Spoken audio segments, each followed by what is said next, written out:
I quickly looked inside. It was dark and abandoned. I called out to Sem. "Come on." He looked up and cautiously stepped inside. I placed the paint can on a table and quickly locked the door behind us. I saw a light switch next to the door and flipped it. The lamps flickered and then lit up with a ping. Sem was already sitting at the bar, and I started to laugh. "You're still a bit too young to be drinking alcohol," I said. I saw a small smile appear on his face. I started checking the whole cafe. It looked like it had been abandoned for quite a while.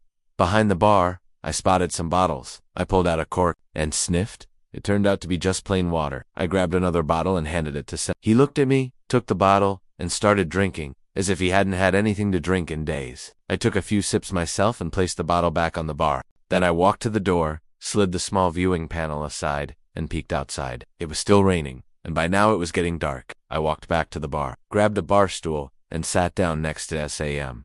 I asked, "How long have you been on the run?" He set his nearly empty bottle on the counter, looked at me, then dropped his head slightly.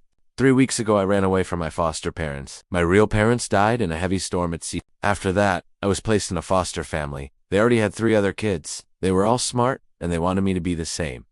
But that's just not who I am. I want to explore the world. My dream is— Suddenly, lightning struck nearby. The thunder was so loud my ears were ringing. The lights flickered and went out. After a while, they came back on again.